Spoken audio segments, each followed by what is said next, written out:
जी, हम 3/2/2 पर पहुंचे हुए थे, जिसमें हम बात कर रहे थे कि इस तरह की प्रोडक्ट्स जो कि कंपनियों की तैयार करदा अशिया होती है जिनमें कोई बाहम फर्क नहीं होता। जैसे आप टॉफीज देख लें, तो टॉफीज खास उसमें शेप में बनती है। च्युइंगम देख लें, कोई भी चीज जो कि कंपनीज तैयार करती हैं जिनको उमूमन आपस में उनका कोई फर्क होता नहीं।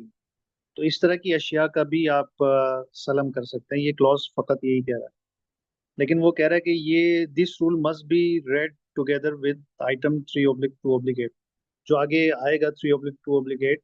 तो वहां पर हम इंशाल्लाह इसको फर्दर देख लेंगे। अच्छा, ये बड़ा अहम पॉइंट है। अगला जो क्लॉज है, सलम is not permitted for anything specific like this car. सलम किसी खास स्पेसिफिक चीज के लिए नहीं हो सकता, जिसका मतलब ये है कि कोई भी स्पेसिफिक चीज जिसको आप इशारे से कह सकते हैं, जिसको आप इशारा कर सकें कि ये चीज उस खास चीज के लिए सलम नहीं होगा।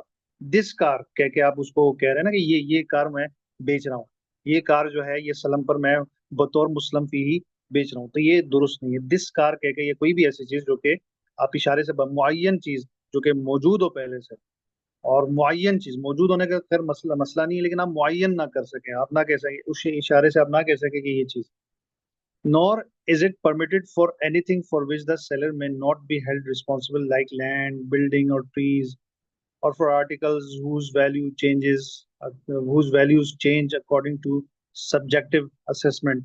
मतलब कहने का ये कि आप इस तरह की चीजें भी आप सलम का सब्जेक्ट नहीं, मैटर नहीं बना सकते। जैसे जमीन, कि आप कहें कि यह फला जमीन का टुकड़ा जो है वो बतौर सलम में बेचता हूँ, तो जमीन के टुकड़े का कोई सलम नहीं होगा। यानी रियल एस्टेट का सलम नहीं हो सकता। कोई बिल्डिंग हो, कोई घर हो, जमीन हो, नहीं हो सकता। किसी खास दरख्त का भी सलम नहीं हो सकता। आप कहें कि मैं इतने दरख्त तुम्हें बतौर सलम बेचता हूँ, तो ये भी नहीं हो सकता। और for articles whose value change according to subjective assessment, यहाँ पर प्रेशस स्टोन्स की बात आ गई कि आप वो कीमती पत्थर जिनको जिनकी वैल्यू डिटरमिन की जाती है सब्जेक्टिव असेसमेंट के जरिए से। हर हर पत्थर की अपनी एक वैल्यू है, हर अकीक की अपनी एक वैल्यू है, हर याकूत की अपनी एक, हर रूबी की अपनी एक वैल्यू होगी। ठीक है, जिसको नॉर्मली सब्जेक्टिव असेसमेंट के जरिए कोई जोहरी इसकी एक खास प्राइस लगाता है, एक दूसरा जोहरी या दूसरा कोई बंदा होगा वो इसकी डिफरेंट प्राइस लगाएगा। तो ये सब्जेक्टिव असेसमेंट्स होती हैं। इन चीजों का भी सलम नहीं हो सकता। इन चीजों को आप टीमियात में शुमार कर लें, इनका सलम नहीं हो सकता। इसी की मिसाल दी like jewellery and antiques. Antiques का भी इसी तरह से है कि जिसमें एंटीक्स मतलब आसार कदीमा की जो चीजें होती हैं, एंटीक्स कदीम जमाने की चीजें जो कि नॉर्मली इसके खरीदार बिल्कुल सेपरेट होते हैं, वो इसको देखकर असेस कर रहे होते हैं कि भाई किस जमाने का है, क्या है, ये मेरे लिए कितनी इंपॉर्टेंट है, उस जमाने का है कि जो मेरे लिए ज्यादा इंपॉर्टेंट है कीमत ज्यादा लगेगी, अगर मेरे लिए कम इंपॉर्टेंट है तो उसकी कीमत। तो इन चीजों का सलम नहीं हो सकता। Also, it is not permissible to stipulate that Muslim fihi must be from a specific piece of land. आप ये भी नहीं कर सकते कि आप ये कहें कि मुस्लिम फीही एक खास जमीन के टुकड़े से हासिल की गई पैदावार होगी। आप ये कहें कि फला जो सेब का बाग जो कि गिलगित या स्कर्दू के किसी फला मकाम पर ये जो बाग है, इस पर इसमें जितनी सेब की प्रोडक्शन होगी उसका आप सलम करें, तो बिल्कुल ये चीज जायज नहीं है। क्योंकि यहाँ पर एक गरर का उनसर है कि आप खास बाग की खास पैदावार आप करेंगे, तो आपको तो नहीं पता ना कि फ्यूचर में क्या प्रोडक्शन होगी। और फिर हमारे पास सरीह नस है जिसमें रसूल अकरम सल्लल्लाहु अलैहि वसल्लम ने इस तरह से सलाम करने से मना किया, कि आप सल्लल्लाहु अलैहि वसल्लम के सामने जिक्र हुआ एक शख्स का जो कि इस तरह से सलाम करना चाहता था। तो रसूल अकरम सल्लल्लाहु अलैहि वसल्लम ने मना फरमाया और उससे कहा कि सलाम किया जाए खास मिकदार में, खास स्पेसिफिक उस गुड्स की खास स्पेसिफिकेशंस के साथ किया जाए। किसी मुतय्यन बाग की उसके फल के सलम, उसके फल का सलम नहीं हो सकता।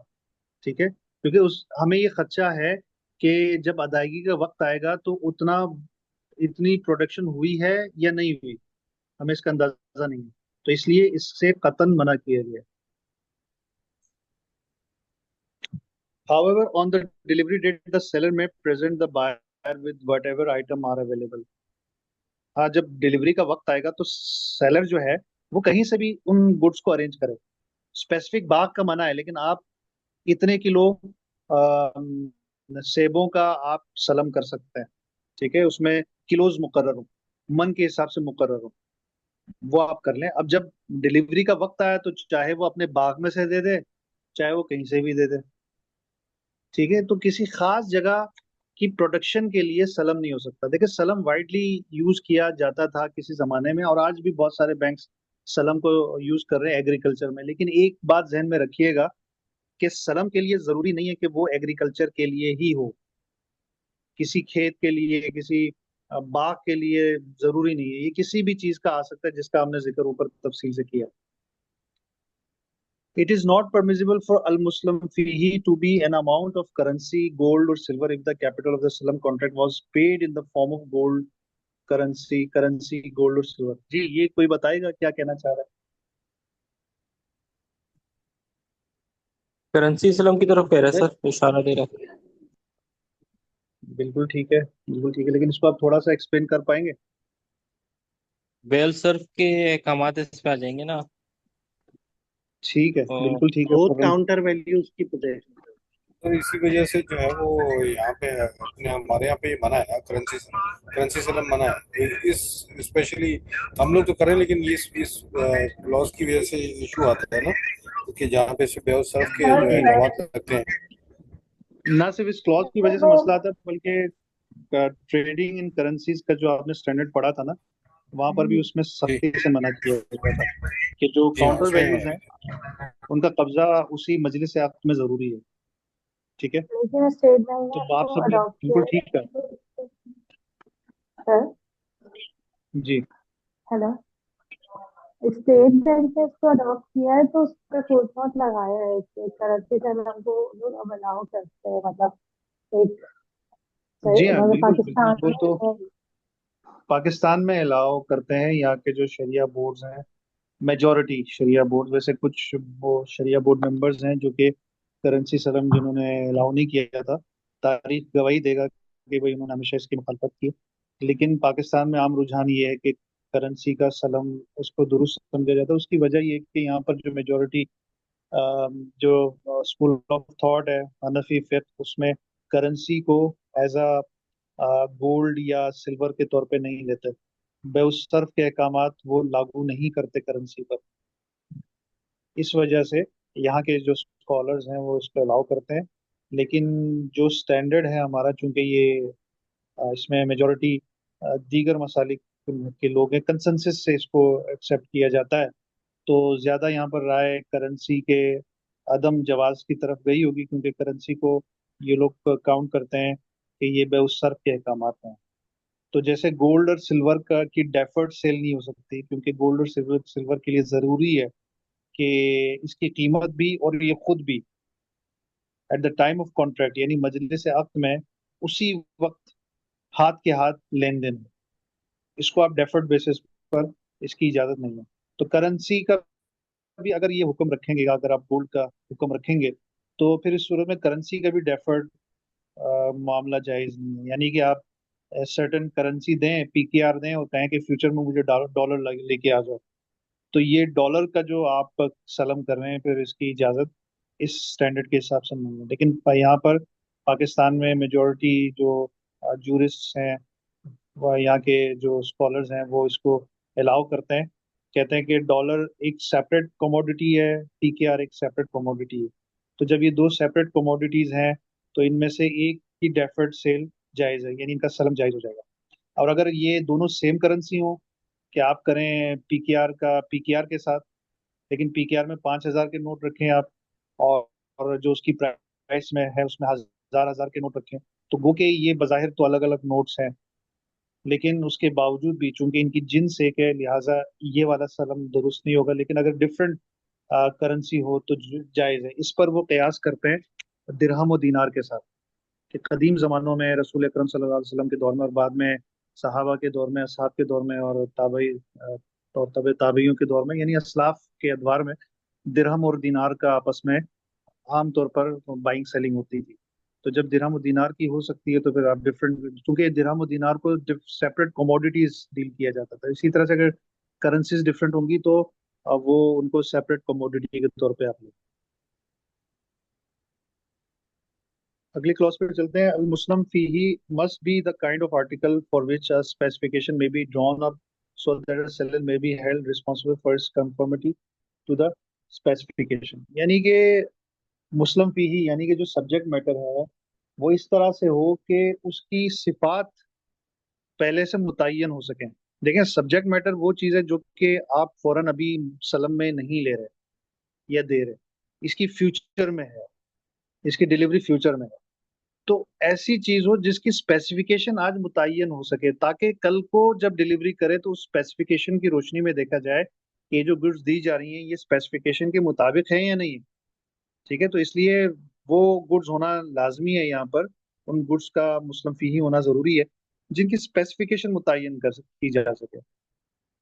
It will be sufficient if the specification is explained in a manner that removes uncertainty, कि उन स्पेसिफिकेशन को इस तरह से आप जब्त में लाएं कि जिससे अनसर्टेनिटी खत्म हो जाए, किसी किस्म का गरर खत्म हो जाए। अलबत्ता कोई माइनर गरर रह जाता है, except for minor discrepancies that are customarily ignore, जिनको उर्फ में नॉर्मली इग्नोर किया जाता है, तो फिर कोई हरज नहीं है। जैसे नॉर्मल वे में आप कुछ इस तरह की कोई एम्बिग्विटी रह जाती है, जैसे कि फर्ज करें कि आम है, अगर आपका आम का ही आपने किया है और बहुत ज्यादा आपने डिटेल में आप नहीं गए, या आपने ये कहा कि चौंसा है, अब कौन सा चौंसा है ये थोड़ा सा एम्बिगुअस है, लेकिन आपने बहरल आम को स्पेसिफाई तो कर दिया ना कि कौन सा चाहिए। आम आम तो बहुत तरह के होते हैं, लेकिन आप चौंसा अगर आप कहें तो समझ में आ जाता है।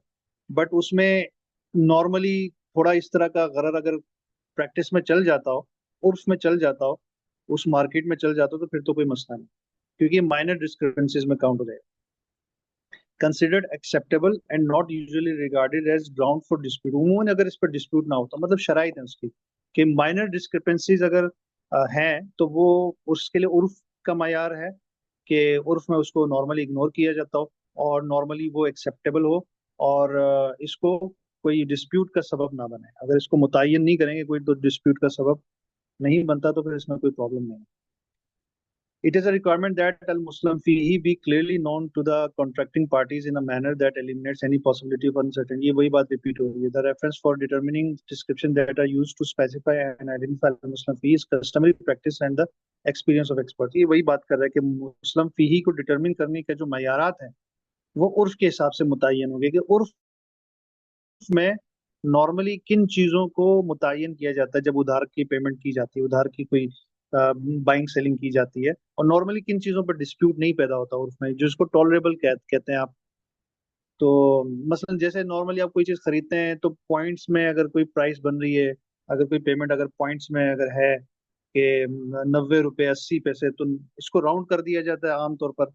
बाज लोग 80 पैसा छोड़ देते हैं, बायर छोड़ सकता है, सेलर छोड़ सकता है। ये नॉर्मली 80 पैसे 50 पैसे 25 पैसे आजकल के दौर में इग्नोरेबल है। नॉर्मली अगर आप कहेंगे नहीं मुझे 80 पैसे मुझे दे दो, तो कहाँ से देगा 80 पैसे का? तो कोई आपके पास कोई वो भी नहीं है, कोई करेंसी भी नहीं है, कोई सिक्का भी नहीं है कि जो आप 80 पैसे पूरे करके वो दे सको। तो इसको इस तरह की चीजों को नॉर्मली इग्नोर किया जाता है।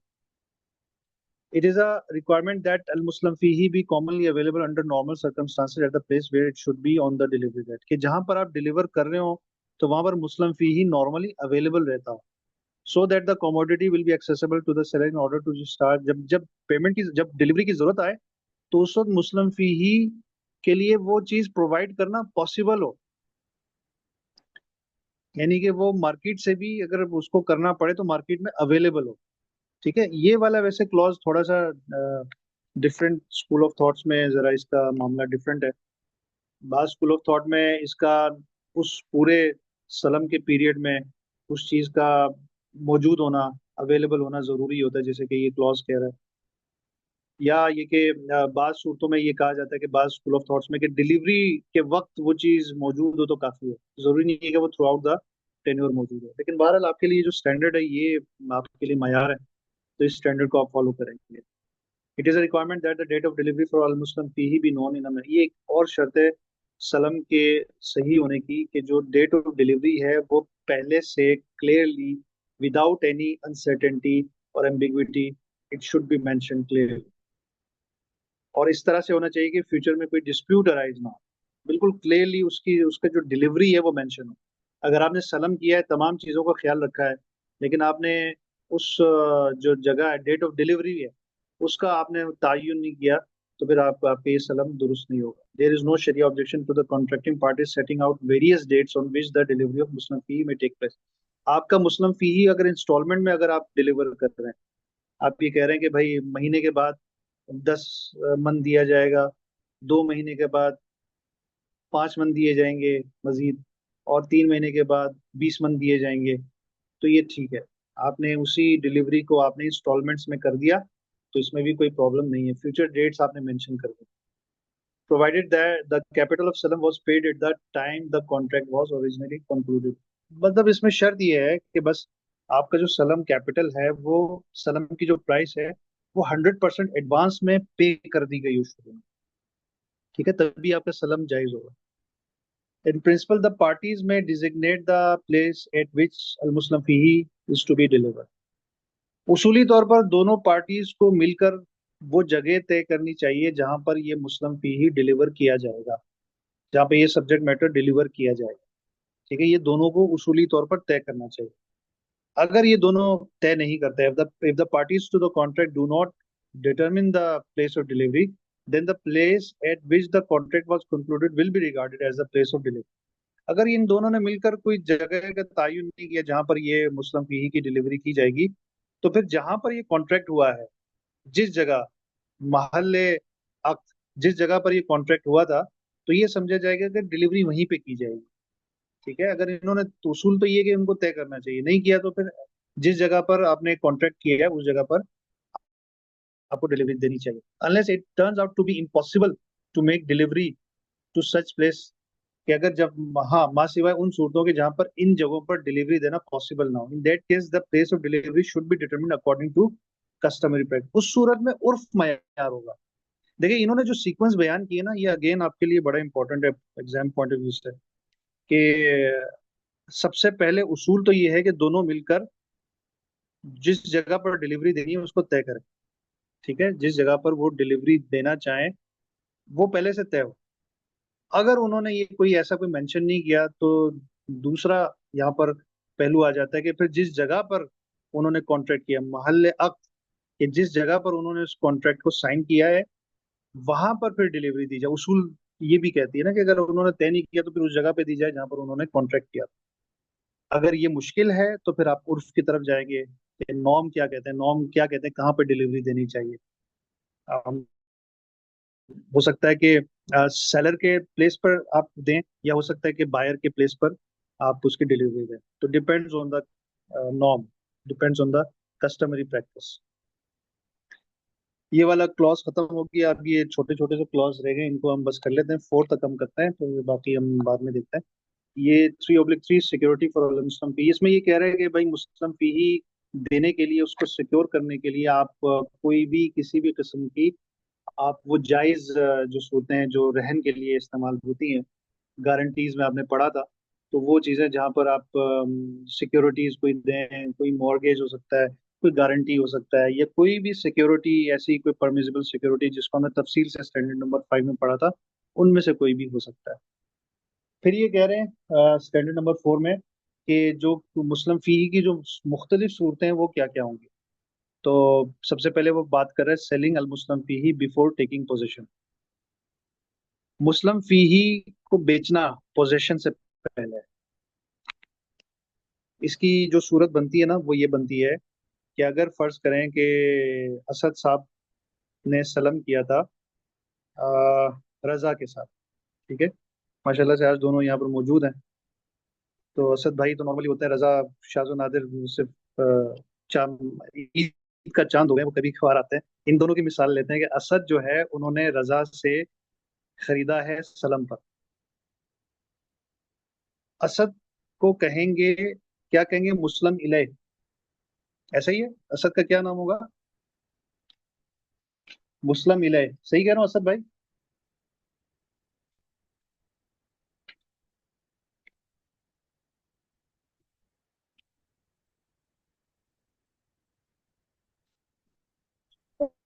आपने इनको सब्जेक्ट मैटर बना दिया है। नहीं नहीं इसीलिए देखे मैंने इसका जिक्र किया था। एक होता है मुस्लिम फीही, एक होता है मुस्लिम इलैह।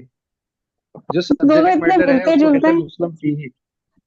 हाँ नहीं, बस अब, तो सरकार है इलय मतलब बस अब क्या करें, ये नाम इलय को राइज है। कहा जाता अब ये इसकी अरबी तशरीह थोड़ी सी असद भाई आप कर दें, मुस्लिम इलैह और मुस्लिम फीही में क्या फर्क है। है, इसको याद ताकि कैसे करें? समझ। बस सर ये अभी देखो असद भाई चेंज वजाहत जो करेंगे है ना। ना वो, ओके सर एक्सेप्ट कर दीजिए। असद भाई, शायद शायद वो असद माइक ऑन नहीं साहब करते का ना, शायद ज्यादा माइक का अच्छा इशू है। था। असद साहब का माइक का इशू है आई थिंक। तो सर देखें आवाज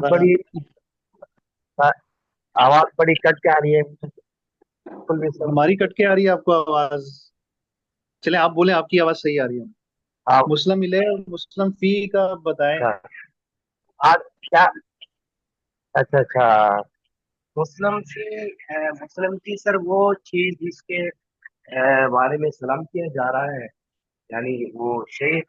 बाकी मुस्लिम नहीं, यानी अ, जिसकी मतलब जिसके लिए सलाम किया, मतलब जिसके साथ सलाम किया जा रहा है। अगर मैं गलत नहीं कर रहा हूँ तो, क्योंकि असल में वो पीछे से मैं नहीं सुन पा रहा था, फिर ज्वाइन किया था लेकिन आवाज बंद कर दी। नहीं नहीं, कोई बात नहीं, कोई बात नहीं। देखें अब मैं थोड़ी सी इसकी थोड़ा सा वाजे कर दूं कि हमने मिसाल दी थी कि असद ने रजा से सलम किया। असद जो हैं वो बायर हैं, बायर हैं, और वही सलम के ऑनर हैं।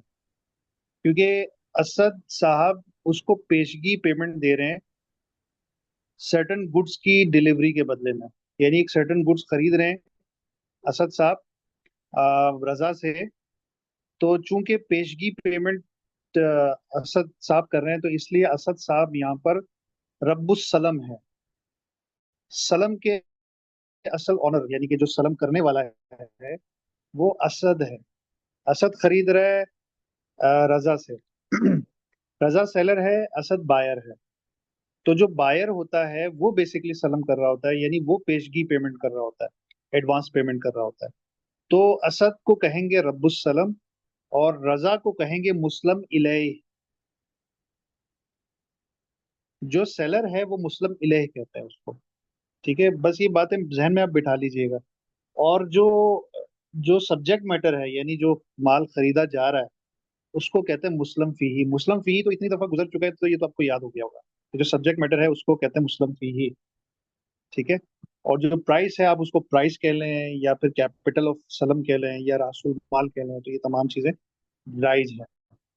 तो यहाँ पर मैं मिसाल आपको इसलिए दे रहा था कि थोड़ा सा आपको क्लियर हो जाए कि जो असद है उसने रजा से खजूरों का सौदा कर लिया, 10 मन खजूरों का सौदा कर लिया। और असद ने उनको पेमेंट कर दी। अब जो पेमेंट है देखें, असद का फायदा क्या है? असद का फायदा ये है कि उसको वो जो खजूरें मिल रही हैं जो फ्यूचर में मिलेंगी उसने सस्ते दामों खरीद लिया। सलम में नॉर्मली प्राइस कम होती है क्योंकि डिलीवरी फ्यूचर की होती है उसकी। तो उसूली तौर पर उसकी कीमत कम होनी चाहिए। ठीक है, उसकी कीमत हमेशा कम होगी। अब रजा क्यों करेगा भाई? रजा रजा को तो कम प्राइस मिल रही है। रजा इसलिए करेगा कि रजा को भी फायदा है। रजा को ये फायदा है कि वो जो प्रोडक्शन इसकी होनी थी बाद में, खजूरों का मौसम आ रहा है 6 महीने के बाद। ठीक है, खजूरें पक के तैयार होंगी 6 महीने बाद। उसको आज पैसा चाहिए। आज उसको पैसा चाहिए ताकि वो अपनी उसको खादे खरीद सके या कोई भी मतलब अपनी जरूरत की चीजें खरीद सके। अब वो 6 महीने के बाद तैयार होगी तो रजा को फायदा ये है कि जो चीज 6 महीने के बाद तैयार होनी थी उसका वो सौदा आज से कर रहा है। आज ही उसके पास कैश आ रहा है, लेकिन ये कैश डिस्काउंटेड होगा ऑब्वियसली। ठीक है। तो ये फायदा होता है सलम का, जो खरीदार और बायर दोनों का इस सिलसिले में ये फायदा है। सर मैं ठीक है, ये बात क्लियर? सर उस वक्त नूर की कंफ्यूजन के लिए मैं गई थी जब असद भाई ने बता मतलब उनका माइक नहीं चल रहा था। हेलो। जी जी बोले। हाँ जी, तो वो कंफ्यूज हो रही थी तो उनको याद कराने के लिए क्लियर इलाही में वो कंफ्यूज हो रही थी, तो मैं उनको ये बता रही थी कि कि बेसिकली आपको आप भी आपको भी बेहतर पता है कि वो अ, इनके मानों में यूज होता है, मतलब किस चीज के बाद किस चीज में हो रहा है सलम, तो फी ही, तो इसीलिए वो कंफ्यूज हो रही थी। तो मैंने कहा सर आप शायद अरबिक से हमको डिफाइन करने का बोल रहे होंगे, तो इसलिए मैं नहीं तुम्हें नहीं, बता उनको दूं। क्लियर और हो गया इनहेरिट होगा, जो आई है, होप कि अब वो क्लियर हो गया। मुस्लिम फी ही सब्जेक्ट नहीं वो मैटर है। और जहन में बैठने के लिए ना ये अच्छा वो एग्जैक्ट पता चल जाता है, तो मेरे भी जहन में इसी तरह पे बैठ जाता है, तो मैंने तो इसलिए मैं कंफ्यूजन दूर कर दूंगा उसी, ताकि उनको सही, आगे ठीक है। प्रॉब्लम ना हो। ठीक है, ठीक है, देखिए अगर कंफ्यूजन अगर हो रही है, आई होप वैसे तो क्लियर हो गया है वो, लेकिन कंफ्यूजन हो रही है तो हम सेलर बायर के वर्ड्स को यूज करेंगे। लेकिन बेहतर ये होता है कि वो जार्गन्स आप यूज कर लें तो ज्यादा बेहतर होता है। अब ये कहीं किसी मीटिंग में बैठी हैं और वहाँ पर प्रोडक्ट की बात चल रही है, तो वहाँ पर प्रोडक्ट के बड़े बड़े गुरुज बैठे हैं, तो यहाँ पर फॉर एग्जांपल नूर ने ये सारा सेशन लिया तो उनको सलम क्लियरली पता है। वहां पर उन्होंने कमेंट किया। अब जब इस तरह के जार्गन्स वो यूज करेंगे तो सब परेशान हो जाएंगे कि माशाल्लाह ये तो बहुत कुछ आता है। ये जार्गन्स बाज दफा बहुत ज्यादा इंप्रेशन झाड़ते हैं कि भाई आपको पता है। सर अब समझ तो में चले, आ मैं गया, ये एग्जांपल मुस्लिम इसलिए दे रहा फीही था, जो है वो सब्जेक्ट मैटर को कहते हैं, ये याद कर लिया मैंने। बस ये याद कर लें आप। बस ये कर।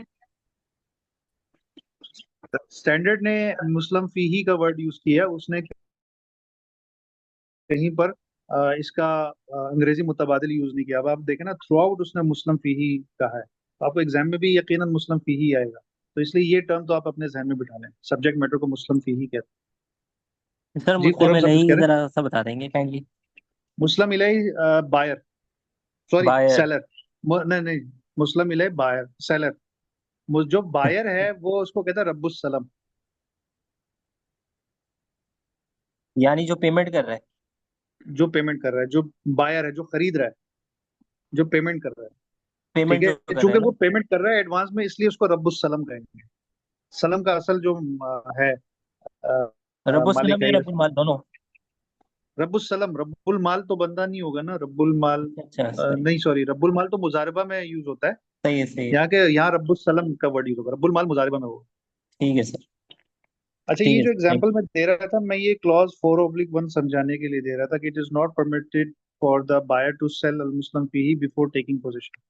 अब जो असद और रजा की एग्जांपल थी, रजा अभी भी मौजूद है, चल अच्छी बात है। तो ये रजा अभी मौजूद है, तो इसलिए एग्जांपल को कंप्लीट करते हैं कि असद ने रजा को बेचा, सॉरी, असद ने रजा से खरीदा। तो रजा ने डिलीवरी देनी है और असद ने फुल पेमेंट कर दी। अब डिलीवरी रजा देगा फ्यूचर में, महीने का फर्ज करेंगे इनके दरमियान तय हुआ है कि महीने के बाद रजा ने डिलीवरी देनी है। तो असद महीना आने से पहले और रजा की डिलीवरी से पहले उस चीज को बेच नहीं सकता आगे, क्योंकि आप पहले पढ़ चुके हैं कि वो हर वो चीज जो कि आज आपके पोजीशन में नहीं आई, आपकी ऑनरशिप में नहीं आई, उसको आप फर्दर बेच नहीं सकते। अपनी पोजीशन में लिए बगैर आप आगे बेच नहीं सकते। ये चीज मुराबा में बड़े अच्छे से हमने तफसील से उसको एक्सप्लेन किया था। तो यहाँ पर यही बात वो कर रहे हैं कि जो सेलर है, जब तक वो डिलीवरी नहीं देगा बायर को, तो बायर ऑनवर्ड उसको बेच नहीं सकता। बायर डिलीवरी से पहले आगे किसी को बेच नहीं सकता। यही बात यहाँ पे करने की कोशिश की गई है। फिर आगे जो क्लॉज है वो रिप्लेसमेंट ऑफ अल मुस्लिम फीही, कि अल मुस्लिम फीही को कोई रिप्लेस करना चाहे, सब्जेक्ट मैटर को कोई रिप्लेस करना चाहे तो उसके क्या है काम आता है। रिप्लेसमेंट से मुराद इस्तेबदाल है बेसिकली, कि उसको चेंज किया जा रहा है, रिप्लेस किया जा रहा है। मसलन फॉर एग्जांपल रजा ने इनको खजूरें देनी थी, रजा ने असद को खजूरें देनी थी, लेकिन रजा के पास खजूरें अवेलेबल नहीं हुई महीने के बाद। तो फिर इन्होंने खजूरों के बदले फर्ज करें कि इन्होंने आम दे दिए, तो ये उसके बारे में इशारा है कि अगर आम, क्या खजूरों के बदले आम दे सकता है कि नहीं दे सकता। तो इसकी ये बात कर रही है। जरा सा तो आप थोड़ा सा गौर कीजिएगा। It is permissible for the buyer to exchange अल मुस्लिम फीही फॉर अदर गुड्स। ये जायज है कि रजा अपने मुस्लिम फीही, यानी कि जो चीज डिलीवर करनी है मुस्लिम फीही सब्जेक्ट मैटर को, दूसरी गुड से रिप्लेस करे, एक्सचेंज करे, एक्सेप्ट करेंसी, करेंसी के अलावा। After the delivery date falls due, जब ड्यू डेट आ जाए, यानी ड्यू डेट आ गई है और रजा के पास खजूर नहीं है, रजा कुछ और ऑफर करना चाह रहा है, ड्यू डेट पर वो अदायगी नहीं, डिलीवरी नहीं कर पा रहा, as long as such a substitution may not stipulated in the contract, कि ये जो तब्दीली है जिन्स की तब्दीली है, ये जो सब्जेक्ट मैटर की तब्दीली, ये पहले से डिसाइडेड ना हो। अगर पहले से डिसाइडेड है तो ये जायज नहीं है। लेकिन अगर पहले से डिसाइड नहीं है और डिलीवरी के वक्त या delivery after due date, delivery due date के बाद अगर दे रहा है और वहां पर वो चीज देने के बजाय कोई और चीज देना चाहे, रिप्लेस करना चाहे, तो उसमें कोई हर्ज नहीं है, सेलर रिप्लेस कर सकता है। This rule applies whether or not the substitute is similar in kind to अल मुस्लिम फी। इससे कोई फर्क नहीं पड़ता कि अल मुस्लिम फी ही जो सब्जेक्ट मैटर है उसका सिमिलर कोई काइंड है, सिमिलर कोई प्रोडक्ट है, ये कोई डिफरेंट प्रोडक्ट है। यानी कि अगर कहे तो खजूर ही दे, लेकिन एक डिफरेंट नस्ल की खजूर दे, कोई डिफरेंट टाइप की खजूर दे, या फर्क नहीं पड़ता, मुस्लिम खजूर के अलावा भी कोई चीज दे सकता है। This is provided that substitute is suitable for being exchange at अल मुस्लिम फी for the capital of the सलम कॉन्ट्रैक्ट। यानी ये उस सूरत में कि जब ये जो आप सब्स्टिट्यूट कर रहे हैं, जिस चीज को बदल रहे हैं, ये उस कीमत के लिहाज से सूटेबल हो। यानी कि अगर कीमत अगर गंदुम की सूरत में की गई है तो ये खजूरें गंदुम में नहीं बदली जा सकती, क्योंकि ये फिर रिबल फजल आ जाएगा। ठीक है। तो और अगर कैश उसने अदायगी की है, असद ने कैश में अदायगी की है और यहाँ से खजूरों के बदले अगर गंदुम दे रहा है, तो फिर तो इसमें कोई प्रॉब्लम नहीं। And that the market value of the substitute should not be greater than the market value of मुस्लिम फी eight the time of delivery. यानी कि जो जो मार्केट वैल्यू है उसकी, जो चीज सब्सिट्यूट की जा रही है, वो मुस्लिम फी ही की वैल्यू से ज्यादा ना हो। ठीक है, ये इन्होंने शर्त लगाई है। अगेन ये बहुत इंपॉर्टेंट क्लॉजेज हैं, इसको मतलब समझने की जरूरत है, बाद में आप इसको जरूर पढ़िएगा दोबारा से सेशन के बाद। फिर बात करें कैंसिलेशन ऑफ अ सलम कॉन्ट्रैक्ट, इकाला कहते हैं। जब आप किसी कॉन्ट्रैक्ट को आप कैंसिल करते हैं ना, अमूमन आप उसको जब भी कैंसिल करेंगे ये कहलाएगा इकाला। It is permissible when both parties agree to cancel the entire सलम contract in return for prepayment in full of the amount of the capital of सलम। कि आप ये जो सलम है उसको आप कैंसिल कर सकते हैं, बशर्ते कि जो कीमत दी गई थी ना वो आप फुल आप वापस करें। आप वो वापस करें और दोनों की रजामंदी से हो। जो सेलर है वो उसकी प्राइस वापस करे। ठीक है। तो अगर 100% वो वापस कर रहा है तो इतने उसकी कैंसिलेशन हो जाएगी, इकाला हो जाएगा। लेकिन अगर उसमें से एक सर्टन हिस्से का इकाला कर रहा है, जैसे कि 10 मन गंदुम का, सॉरी, 10 मन खजूर का सौदा हुआ था हमारे दो भाइयों के दरमियान, रजा और असद के दरमियान, लेकिन 10 मन के बजाय ये 5 मन का इकाला कर रहे हैं, 5 मन रिटर्न कर रहे हैं, मतलब 5 मन का सौदा कैंसिल कर रहे हैं, 5 मन बाकी रख रहे हैं। तो 5 मन के बराबर रकम ये वापस करेंगे, ये पूरा के पूरा अदा नहीं करेंगे, तो 5 मन गंदुम के बदले जो रकम है वो वापस करेंगे, जो 5 मन गंदुम है उसकी कीमत अपने पास रख लेंगे। ठीक है। पार्शियल कैंसिलेशन जिसको कहते हैं, या ये उन्होंने लिखा है partial cancellation, that is cancellation of the delivery of part of the Muslim fee in return for repayment of a corresponding part of the capital of salam is also permissible। यानी कि आप पार्शियल कैंसिलेशन करें तो वो भी जायज है। ठीक है, मेरा ख्याल है कि फिर ये हम कल के लिए रखते हैं डिलीवरी ऑफ अल मुस्लिम फी, और ये जो अ, ये क्लॉज रह जाएगा और फिर ये पैरेलल सलम वाला क्लॉज रह जाएगा। इंशाल्लाह हम ये कल एक सेशन में कर लेंगे। फिर आगे सलम सुकूक थोड़ा सा छोटा सा आ रहा है, बस ये हो जाएगा इंशाल्लाह। फिर हम कोई दूसरा कोई स्टैंडर्ड देख लेंगे, इसके साथ एक और स्टैंडर्ड हम शुरू कर दें। कोई सवाल है सलम के हवाले से हो तो प्लीज पूछिएगा।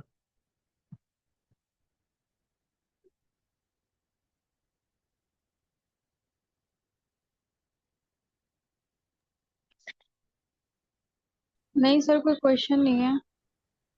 जो पढ़ी माशाल्लाह उसकी सब तो समझ में बस आ गया। अभी दोबारा। सर समझ में सब तो नहीं आए, लेकिन कोशिश की है कि समझ में आ जाए। तो जहाँ समझ में नहीं आ रहा था आप पूछ लेते ना मुझसे। और नहीं, फिर वो क्लास चल रही होती है तो मैं क्या, फ्लो के साथ सब चल रहे हैं, मैं तो चलो एग्जाम नहीं दे रही, बाकी सब तो दे रहे हैं, तो इस तरह से डिस्टरबेंस ना हो जाए। नहीं कोई बात नहीं, आपके हो सकता है कि आप सवाल पूछें तो यहीं पर हाँ कुछ ऐसे अफराद भी हों जो जिनको क्लियर ना हो, आपके सवाल के तवज्जुह से उनको भी समझ में आ जाएगा। जी खुर्रम भाई, आप कुछ कह रहे हैं? हाँ सर, मैं भी ये कह रहा था, सवाल तो अच्छे होते हैं सर, ताकि कुछ क्लियरिटी आ जाती है ना, कुछ चीज जिसको हम लोग किसी और नजर से देख रहे होते हैं, एक्चुअल में वो कुछ और होता है। बिल्कुल बिल्कुल, सवाल पूछना बहुत ही अच्छी बात है। देखिए, मैं जब एक्सप्लेन कर रहा होता हूँ ना, तो मैं अपने माइंड सेट के साथ चल रहा होता हूँ, आई डोंट नो कहाँ पर किस जगह आपको कंफ्यूजन है। मैं अपने तौर पर कोशिश तो करता हूँ कि तमाम चीज़ों को मद्देनजर रखकर वजाहत करूँ, लेकिन समटाइम्स ऐसा होता है कि कोई पहलू पोशीदा होता है या मैं उसको सरसरी सा करके आगे चला जाता हूँ, मतलब नादानस्तगी में, या उसको कहने के। लेकिन आप मुतवज्जे करते हैं तो फिर उस पहलू से भी हम गौर कर लेते हैं। अच्छा होता है, क्वेश्चन आप पूछें। तो चलें, फर्दर कोई क्वेश्चन नहीं है तो फिर हम सेशन को कंप्लीट करते हैं, खत्म करते हैं।